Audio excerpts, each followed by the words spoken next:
Bienvenue, aujourd'hui on se penche sur une série de documents assez denses qui explorent l'intelligence humaine. Oui, On va regarder un peu ses variations, les idées sur ses origines, et puis ce qui pourrait y être lié. c'est ça. Et attention, ces textes, ils abordent des sujets, comment dire, assez sensibles. Oui, délicat, on peut dire. Oui, comme les liens possibles entre la génétique, l'évolution, et puis les différences qu'on observe entre groupes de population. Exactement. Et notre objectif ici, c'est vraiment de synthétiser les points clés, mais attention, uniquement tels qu'ils sont présentés dans les sources qu'on nous a données. D'accord. On ne porte aucun jugement, hein.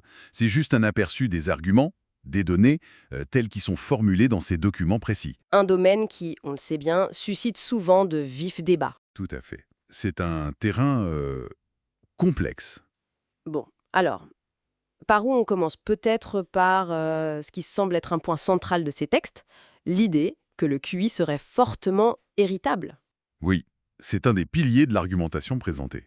Qu'est-ce qu'ils veulent dire par là, au juste? En gros, ils font référence à la part des différences de QI entre les personnes qui seraient dues, selon eux, à des facteurs génétiques. D'accord. Et pour appuyer ça, les documents citent beaucoup les études sur les jumeaux, séparés ou non, et sur les enfants adoptés. Ah oui, les études classiques sur ce sujet. Voilà. Et sur cette base, ils avancent une influence génétique qu'ils qualifient de majeure. Ils vont même jusqu'à donner un chiffre. Ah oui, Oui, jusqu'à 80% chez l'adulte. C'est ce qui est écrit. 80%, c'est énorme comme estimation. C'est effectivement le chiffre qui est avancé dans ces textes pour l'âge adulte, Oui. oui, et il ne s'arrête pas là. Non, Non, il parle aussi de ce qu'ils appellent des corrélats biologiques, des corrélats biologiques. C'est-à-dire, des liens physiques. oui voilà, des liens physiques ou physiologiques qui seraient associés d'une manière ou d'une autre au QI. D'accord. Et il donne des exemples. Oui, oui. Par exemple, les textes citent une corrélation positive, donc quand l'un augmente, l'autre a tendance à augmenter aussi, entre la taille du cerveau et le QI. Hmm. Il donne même un chiffre pour cette corrélation autour de plus 0,45. Plus 0,45, d'accord. C'est pas une corrélation parfaite, loin de là, mais ça indique une tendance, si je comprends bien. C'est exactement ça. Une tendance statistique, pas une règle individuelle absolue, bien sûr. Et ils évoquent aussi d'autres liens possibles, Comme quoi, par exemple? avec la vitesse des temps de réaction. Plus rapide serait associé à un QI plus élevé, d'après ces sources. D'accord. Et même, chose un peu plus surprenante peut-être, avec la myopie. La myopie, ah oui, ça c'est moins intuitif. Oui, bon, tout ça est présenté dans les textes comme d'autres indicateurs potentiels qui seraient liés aux fonctions cognitives, toujours selon la lecture de ces documents. Intéressant, même si oui, le lien avec la myopie, ça interpelle au premier abord. Bon, alors si on suit le fil de ces documents, on a l'héritabilité forte, ces corrélats biologiques, comment est-ce qu'ils expliquent ensuite les variations qu'on observe, notamment entre différents groupes de population? Alors là, justement, on entre dans une autre partie importante de l'argumentation présentée par Maron. Mhm.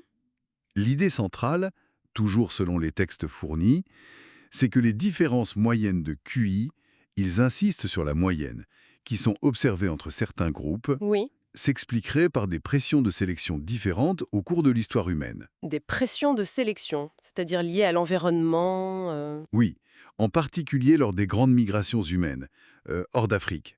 L'adaptation à des environnements nouveaux et différents. Notamment, il mentionne souvent des climats plus froids. Ah, l'hypothèse du froid, des périodes glaciaires. Voilà, c'est un argument qui revient dans les sources. Mhm. L'adaptation à ces conditions aurait exercé une pression sélective différente sur les capacités cognitives.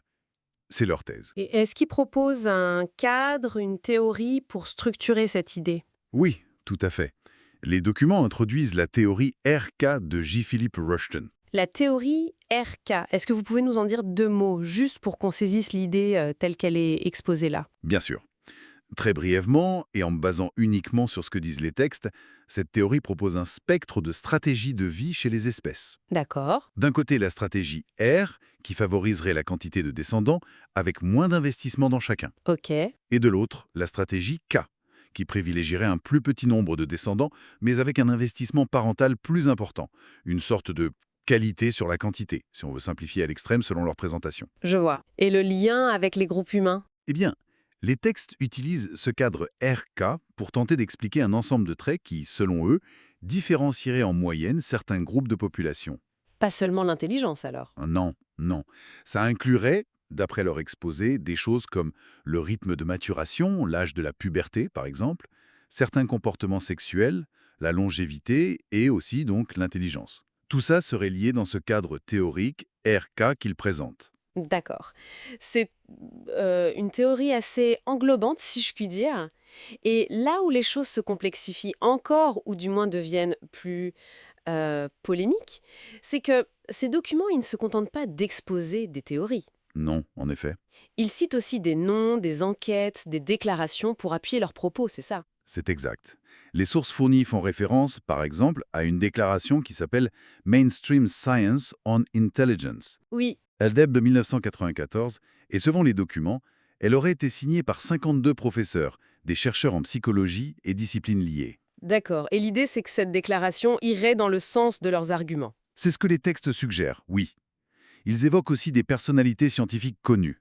Comme qui, par exemple? Eh bien, ils mentionnent James Watson, le co-découvreur de l'ADN, prix Nobel, Mhm. ou des chercheurs plus contemporains, comme le généticien David Reich ou le psychologue Steven Pinker. Et quel est l'argument avancé dans les documents à propos de ces personnalités? L'argument présenté dans ces textes, c'est que ces figures scientifiques soutiendraient, d'une manière ou d'une autre, d'abord la réalité biologique des races, Ah oui, et ensuite l'influence des facteurs génétiques sur les différences intellectuelles moyennes observées entre ces groupes. C'est en tout cas comme ça que les documents interprètent ou citent leurs travaux ou déclarations.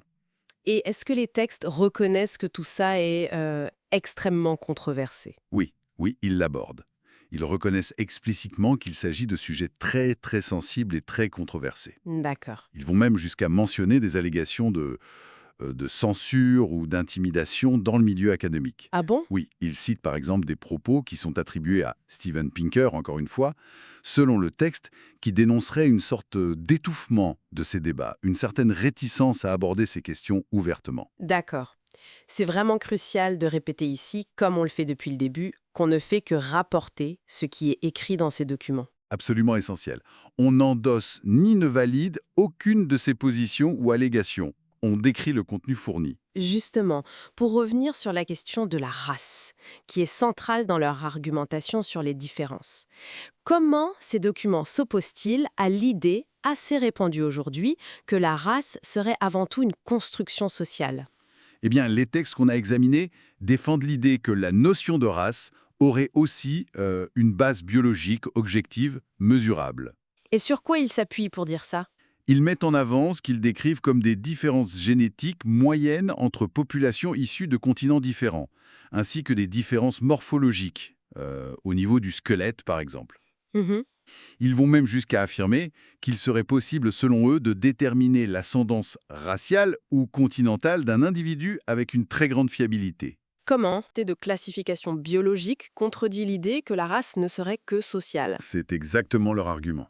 Si on peut mesurer et classer de façon fiable sur des bases biologiques, alors ce n'est pas purement une construction sociale. C'est la position défendue dans ces écrits.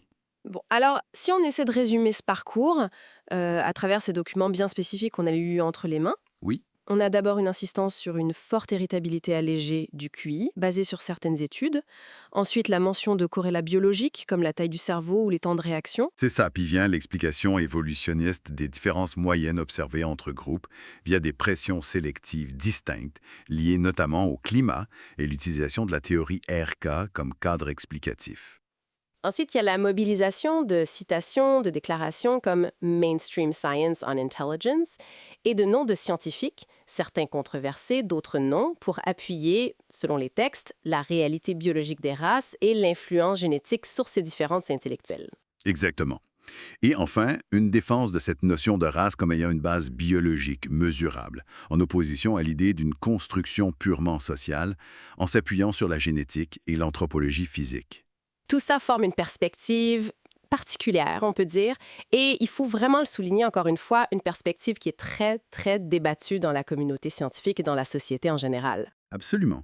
C'est une lecture spécifique présentée dans ces documents. Et au-delà de leur contenu propre, ces textes soulèvent inévitablement des questions fondamentales, non? Oui, tout à fait. Sur la manière dont on essaye de démêler l'interaction incroyablement complexe entre la biologie, l'environnement, la culture, l'histoire, dans ce qui fait de nous des êtres humains, avec nos capacités et nos différences. Hmm. Et ça nous laisse peut-être avec une interrogation: qui dépasse le cadre strict de ces sources, finalement. Dans quelle mesure est-ce que notre compréhension de sujets aussi complexes et sensibles est façonnée par les données brutes elles-mêmes?